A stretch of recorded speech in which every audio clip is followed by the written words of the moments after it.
Hello, everybody. I hope you had a wonderful lunch. Thank you to the staff for helping us to such delicious meal. A round of applause for the staff here, please. We would like to thank the sponsor of the luncheon this afternoon, TD Canada Trust. Thank you very much for your support and your partnership. We appreciate that very much.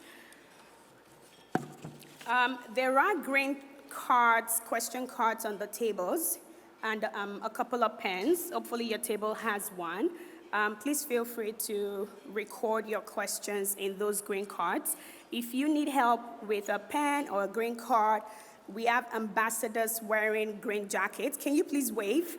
The ambassadors are right behind you, to my left, and they'll be able to help you. Also, the chair's right in the middle here. Feel free to come up here and take a seat if you would rather sit in there. It's not designated for anybody. It's just for people to come up here when they're done with lunch, if they would like.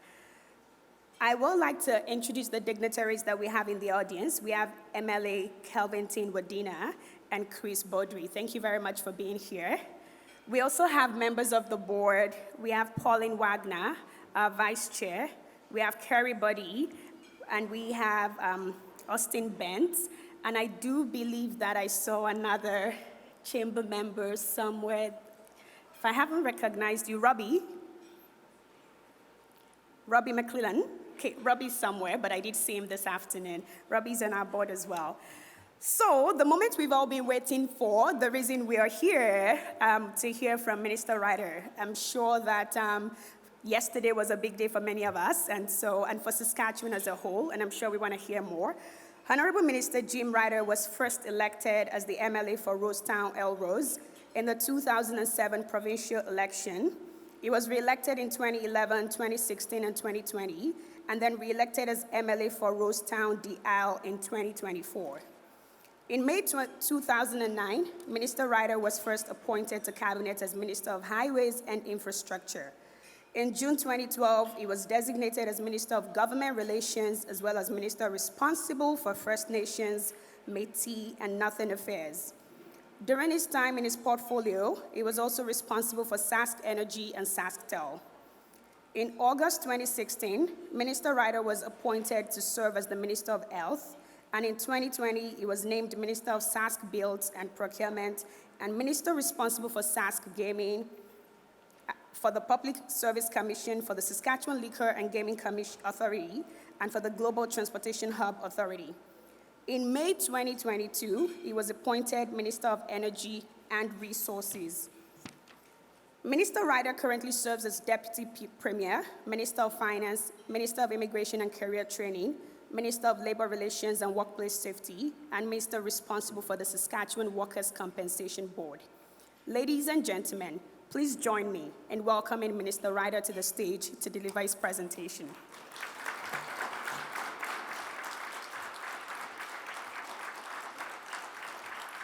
Thank you. Thanks, Wira. Thanks very much. Honored guests, ladies and gentlemen, it's a privilege for me to be here today. I have to tell you, just before lunch, I was talking to Stu Poland, and he said, you know, Jim, I noticed the combine here, and it's not a manure spreader, so that's probably a good sign. Carrie, that's a beautiful piece of equipment. If you guys ever have the finance critic here, I hope you'll swap that out for a different implement. I got to tell you, folks, it really is a privilege to be here. Everybody talks about the budget speech, you know, like it's that one sort of 40 minutes that's most important, but a lot goes into it. There's so many people, both elected and appointed, put a ton of work in it for months ahead. And then even this week and next week, there's so much that goes on. A lot of media around it, as you can imagine. Last week was editorial boards. Day before the budget, there's this strange fixation that everybody has about the finance minister getting a new pair of shoes for the budget. The media enjoy that for whatever reason, and I got to admit, I kind of thought that was silly. I had no intention of doing that. And then I was told that last year, Minister Donna Harpower, who was finance minister for a number of budgets and a former colleague and a mentor and just a great person, that she wasn't going to do it last year. And the premier heard about that. And so he showed up at the office and said, hey, I need you to come for a ride with me. And they left. And she said, where are we going? He said, we're going to go shoe shopping for you. And she said, I'm not going to do that. And he said, it's not about you. It's a tradition. We're going shoe shopping. So he went out and bought her a pair of shoes. So I heard about that. And the media were asking me about it on Tuesday. And I said I wasn't going to, and I told them the story, and then it suddenly hit me. I really screwed that up because I paid for my own shoes. If I'd have waited, the Premier would have had to pay for those. So I think what I'm going to do, ladies and gentlemen, you know what? It's a small crowd, a more intimate setting, and I have to admit, this week has been incredibly busy for me. Not complaining, I absolutely love it. But a staff person did a speech for me for today, and the first chance I had to read it over was on the way over today, and it's incredibly informative, incredibly well written, and incredibly boring. So I think I'm going to deviate from that, and instead I'm just going to talk to you about what I see are sort of the most important parts of the budget. Of course, the budget is wide-ranging right across government, but what I see are the highlights, and then I think so.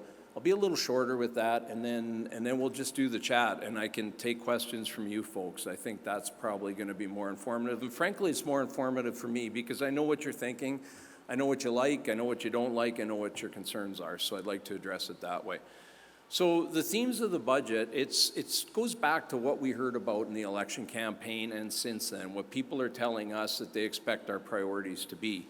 That's affordability. That's healthcare, that's education, that's public safety. Those are the four main ones, and then I would just add to that financial responsibility, fiscal responsibility, and good fiscal management. So on those fronts, on healthcare, you're going to see there's a 6.4% increase over last year on healthcare. That's wide-ranging, significant increase to the Cancer Agency, 12.2% there, in recognition of the new treatments and drugs that are coming on stream are expensive but are so valuable to our cancer patients. They need state-of-the-art drugs and equipment. Also under the health umbrella, that's 6.4%, embedded in there to show how important mental health and addictions continues to be. There's a 9.2% increase in there for mental health and addictions. That'll bring the mental health and addictions. Lots of folks in that particular stream pay close attention to what, as a sort of a benchmark, what percentage of the overall healthcare budget is spent on mental health and addictions. That brings it to 7.7% of the overall health budget on mental health and addictions. So that's kind of just a very bit of a snapshot. We've got a lot. You can imagine health is our biggest expenditure in government. There's a lot of things in there. We're including increasing surgeries. There's just much happening there, recruitment of professionals, et cetera. In education, what you're going to see in that front, we've heard loud and clear that education needs to be more of a focus. You're going to see, for the operating funding side, you're going to see going to school divisions, you're going to see an 8.4% increase there. That's going to be important. You also would have heard in the last couple of weeks about the arbitrators report that came down with the teachers' negotiations. So that, now that we know what that's going to be, it's good to get it there so we can get agreements settled with the teachers, and that's going to be fully funded in this budget. On the community safety side, you're going to, frankly, on policing, you're just going to see more boots on the ground. You're going to see more police officers, more funding for the RCMP. You're going to see funding for, which was previously announced, 100 more municipal police officers across the province. So you'll see a lot of work done there. And part and parcel in that same envelope, you're going to see in the court system, a number of initiatives, but one that I think is kind of interesting. You're going to see pilot projects in both Fort Qu'Appelle and Rosthern. And folks in Regina might say, well, that doesn't impact us, but it actually does, and I'll tell you why. It's a municipal bylaw court that we think is going to alleviate pressures on the rest of the court system so that more significant, more substantial trials can get underway and alleviate congestion there, which will impact Saskatoon and Regina and, frankly, the rest of the province as well. And then finally, on the affordability side, which I think is key. There's been lots of discussion about tariffs, and I'll get to that in a minute as well, and the impact that's going to have on people. On the affordability side, just with the cost of living increasing, there's a lot of things in that envelope, but I think the most important one is income tax reductions. You're going to see income tax reductions to the tune of we pick a couple examples so people can understand kind of the amount that'll have. For a family of four earning a combined income of $100,000 over the 4 years, that's going to save them about $3,400. For a senior couple earning combined $75,000, it's going to save them about $3,100. So we think on the affordability front, that's the best way to do it. Instead of a bunch of new government programs, the best way to do it is let people keep their own hard-earned money in their jeans, and they can make a decision where that money can be best spent. So that's on the affordability side. Just a couple other things that we've been hearing about in the legislature, that gong show we call question period, and that we've been hearing from the media and those sorts of things. Much has been made about the tariffs and the contingencies that some provinces have put into their budget, which we did not, and here's why. Let me explain.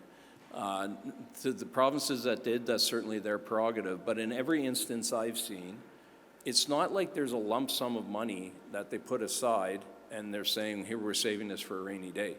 They're already in a deficit position, and this just increases their deficit. It's not like that's targeted for, well, we're going to use this to help businesses or we're going to use this to help people. That's just sort of built in. They're saying this is the impact it's going to have on our bottom line at the end of the year. We felt that the best way to deal with that is just to be in as strong a fiscal position as we can. And I think there's no better way to deal with that than a balanced budget. So you saw a balanced budget yesterday. We're not hiding anything. There's an analysis of tariffs built into the budget. And if the tariffs are in place and they're in place for an extended period, it will put us into a deficit position. But that's just reality. But we're hoping that cooler heads will prevail and we'll get into some kind of closer to free trade sort of agreement like we've had in the past, and it won't affect it as bad, but we're prepared to weather it if it does. So with that, ladies and gentlemen, I'm looking forward to taking questions, and Wura, if you're ready, happy to do those. Thanks very much for your kind attention. I look forward to some great discussion. Thank you.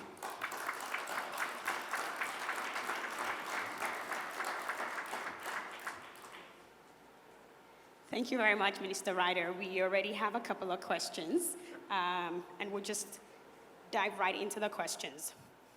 The first question here is, has the government abandoned its plans for the Saskatchewan Revenue Agency and separate corporate tax filings? No, I wouldn't say it's abandoned. It's not imminent by any stretch. There's pros and cons to doing it.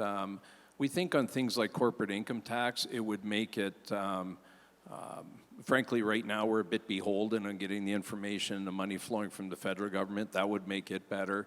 On the other hand, you'd be recreating a process, right? You're duplicating the service. So it's been looked at. Like I said, is it possible down the road? Yes. Is it imminent? No. Thank you. Another question here, which is,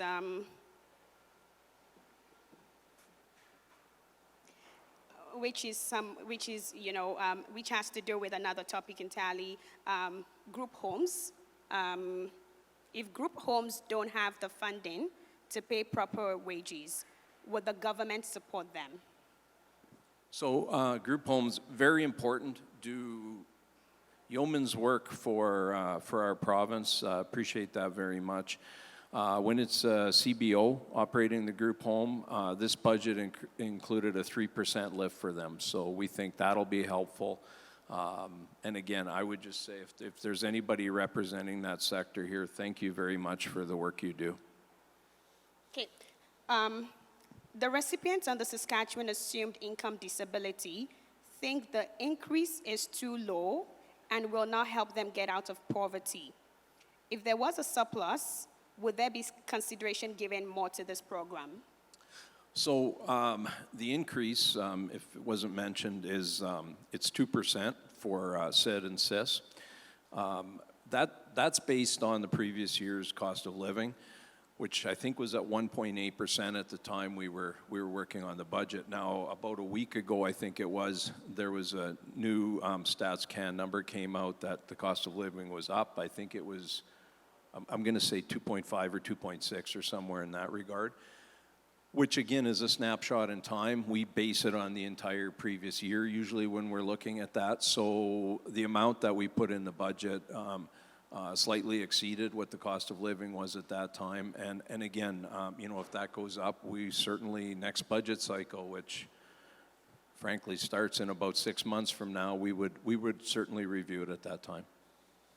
Great, thank you. Sorry, we're bouncing around a few different topics, so I'm not able to put things into things. Sure, and before you go to the next one, can I just throw one at you? I just occurred to me, I should have mentioned it from the podium.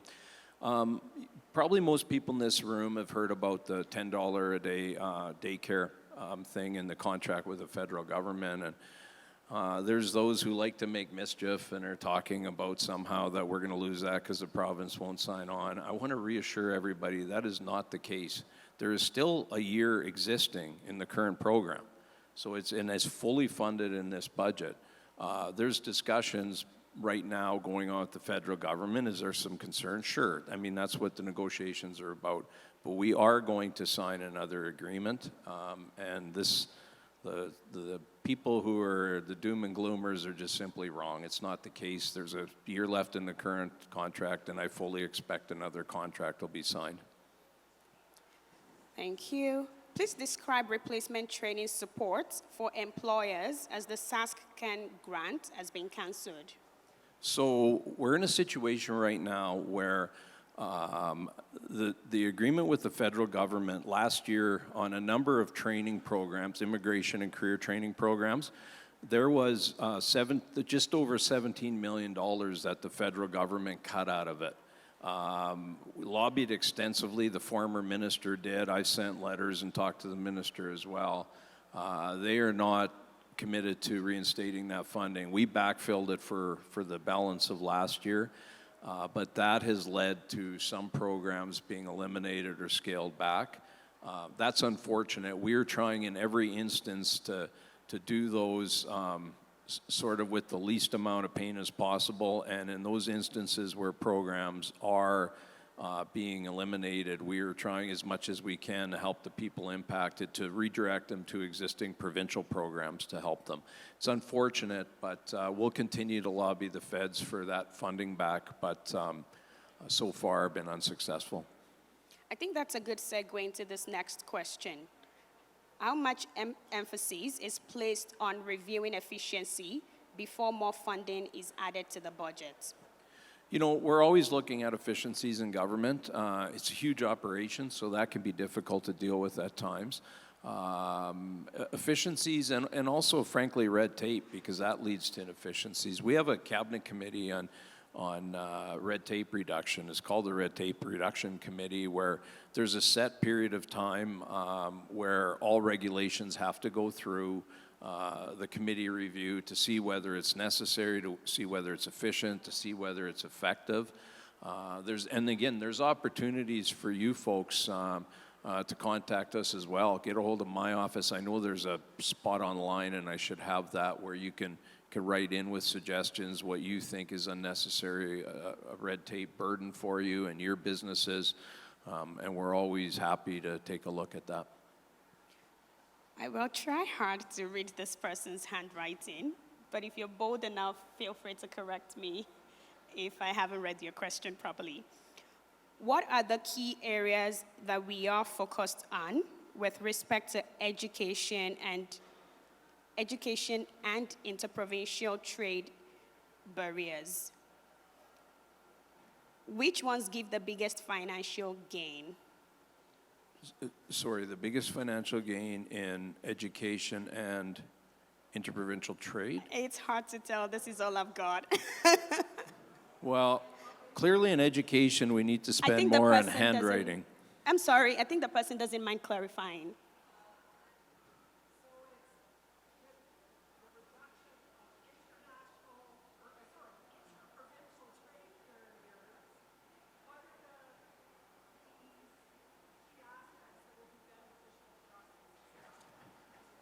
Sorry, on interprovincial trade barriers. Sorry, you still need a mic. Yeah. For Saskatchewan out of the budget. Sure. So on interprovincial trade barriers being reduced, what are going to be the key areas for Saskatchewan, correct? So I think that's going to be fairly widespread, and there's different components to that. There's labor mobility, for example. Saskatchewan, I would say, has been sort of ahead of the pack on that for a number of years now, on recognizing credentials from across the country. That tends to be protectionist in very many areas. We only, I believe, have 2 or 3 professions that I would deem sort of get special treatment from that yet. So I think that'll be helpful. That's helpful for us, frankly, in a lot of areas, folks, when you're recruiting for healthcare especially, or education, or different sectors. And then the actual trade barriers on goods, that one's very much different. If something good can come out of something bad with this tariff situation, it might be that. It might be that we realize that we've been operating as 10 little fiefdoms instead of like as one country. So, you know, you see lots of discussion about alcohol, for example, the trade barriers to alcohol. That's been a problem in many instances. That's probably sort of forefront in people's minds. But as we work through this, I think for the first time ever that I know of, you've got most of the provinces on board. You got the federal government on board saying, let's stop with the silly protectionism. Let's have free trade. I think that's a very good thing. As I mentioned earlier, we're an export-based province. We export most of our goods. Protectionism never works here. It always astounds me how, you know, in my years in government, often I've heard people say, you know, you guys shouldn't buy anything from a business out of the province or from out of the country. And I can't help but think, geez, guys, so you think we can put up protectionist boundaries and not do business with you know, companies in Alberta or Manitoba or across the country, and yet you don't think that they're going to retaliate? Of course they are. And then you get into this crazy thing that's happening with the U.S. right now. We never win on that. We've got great companies here that offer great goods and services and are very competitive, and we need open borders to allow them to prosper. Thank you. Here's the last call for questions. So if you have any questions, please raise your hand, and then the ambassadors would grab the questions. Minister Reiter, can you please speak to the creation of the Small and Medium Enterprise Investment Tax Credit? What's the rationale for that? And is there any cap on investment, and how are qualifying businesses determined? Sure. So some more details on that will be released. It was announced previously. This meets a commitment we had made. This comes out of recommendations out of Saskatoon, actually. It's going to be targeted towards manufacturing and beverages. As I said, the details, the actual numbers will be coming out soon on that. But we've had a great deal of success in the past with different incentives like this, where, you know, you target a specific sector. It encourages businesses, helps them, kind of kickstarts them to go. So we're hopeful this one's going to work as well. That one's key. There's also one was announced in the budget.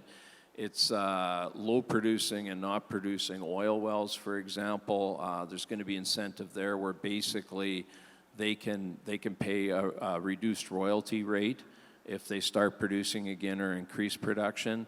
And the benefit of that for the province is, you know, if it's not like we're losing any money on it, because we're going to get a reduced royalty rate, but if we don't do this, we're not going to get a royalty at all. So these sorts of incentives, not all of them work, but very optimistic in this one, and we've had a number of successes with different ones over the years. Thank you. So you did speak about immigration earlier, and there is another question, but a different perspective here. How is the government responding to the immigration limitations being tabled by the federal government, which would impact the availability of skilled labor in the province? So that's a great question. I'm glad you raised it. I should have actually addressed it at the podium. So here's the situation on the Saskatchewan Immigration Nominee Program. So up until the cuts the federal government have put in place, we had a nomination allocation of 7,200 per year, which then we could target to sort of industry streams where it was needed, you know, healthcare, agriculture, mining, whatever the service industry, whatever the case may be. The federal government, I would say, mismanaged their temporary side of that thing and now need to scale that back, and they're doing it on the backs of the provinces. So what they've done is they've cut those spots, the 7,200 we have, they've cut those in half. So those are now at 3,600. And possibly what's even worse is they've restricted 3/4 of the half. So the 72 goes to 36, goes to 900, because 2,700 of the 36 has to be going to existing temporary residents. So now when you hear examples, for example, the health industry goes to the Philippines to recruit nurses, it used to be that could come out of an allocation of 7,200. That now is coming out of an allocation of only 900. So we had to hit pause, not that we wanted to, but we had to hit pause on accepting applications right now, because the applications are coming in at close to 200 a week. So we're in a situation where if we didn't do something by the end of the month, probably we would have ran out of spots. And then when you're trying to recruit in June or July or August a medical specialist, you have no spots left to do it. So what the purpose of the pause is, which will be very short-lived, we expect it to be done by the end of the month. What that's going to do is it's unfortunately going to force us to only target specific areas. So I haven't seen the review the ministry is working on yet, but I think it's fair to assume, for example, healthcare will probably be one of the ones that will continue to use those spots, those very limited spots that we have to recruit. But it's certainly going to have an impact. We're not happy about it. We've advocated with the federal government, but it's certainly a problem. So you've said that there will be a pause. In order to pick this up again, what would have to happen? What things would need to align federally and provincially in order to go back to what things used to be like? Or is there an anticipation that we're never going back to the days when SIMP was a popular route? We've advocated with the federal government. Frankly, as I said, they've mismanaged the temporary side of this, and they're trying to fix that on the backs of the economic streams that the provinces manage. So what we really need, they're the ones that have all the levers at their disposal. We need them to solve this problem based on federal streams, not the provincial economic streams. So we need them to, if not going back entirely to where we were before, at least open up. It's been cut in half already, but at least take away that 75% restriction on the half. That's causing huge problems. That drops it from what could be 3,600 spots to 900, and that makes it incredibly difficult. This is not just a Saskatchewan problem. This is a problem that most of the provinces have been lobbying the federal government for as well, to no avail so far. Thank you. This question here is this person is asking how the government would make it easier for individuals with intellectual disabilities to find work. There's a number of programs that could be, frankly, should be a question be better put to both our education and social services ministers. But I know on the disability front, funding's been increased on that, and I know those two individuals have put a lot of work and effort, as have their ministry and staff as well. So, I'm comfortable that those ministers are comfortable, and they are. So am I.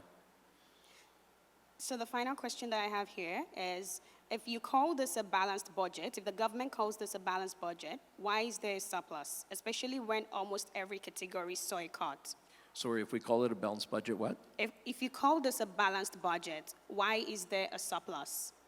Oh, I think the sort of just the terminology that people use, generally speaking, the proper terminology would be a surplus budget, but people people tend to, and the media tend to, when they hear the term balanced budget, they just assume there's not a deficit. It's either, you know, exactly even at zero or somewhat of a surplus. So with it being a relatively small surplus, 12 million obviously sounds like a lot of money, but in a $20+ billion budget, it's razor thin.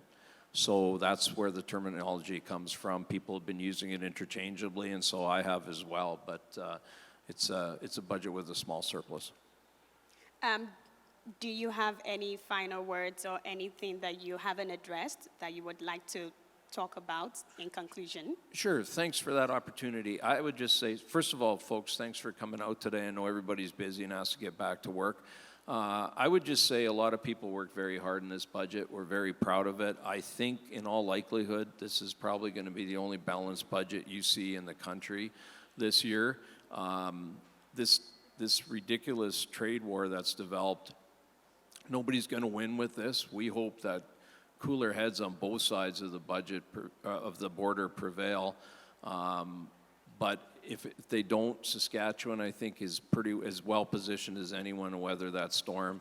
And once we get past this, you know, the fundamentals are great in this province. I should have added, by the way, timing is everything in life. Yesterday, budget day, when I had the privilege to give the budget speech, Statistics Canada announced that the population of Saskatchewan increased to 1.25 million people, highest ever. I think that's fantastic. When we were given the privilege of forming government, 2007, it was less than 1 million people. Critics out there were saying that, you know, even to just keep up with the average across the country was impossible. I think this shows what can happen when a government makes the right things, which essentially, to a large degree, just means getting out of the way of business, getting out of the way of people who create jobs, letting them do what they do best, and this province can thrive and will continue to thrive. Thanks. Thank you very much. Ladies and gentlemen, a round of applause for Minister Reiter, please.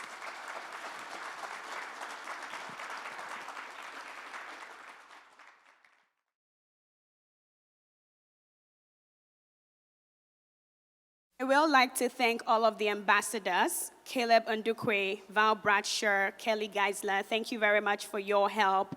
And thank you so much, everybody, for taking time out of your busy day to join us this afternoon.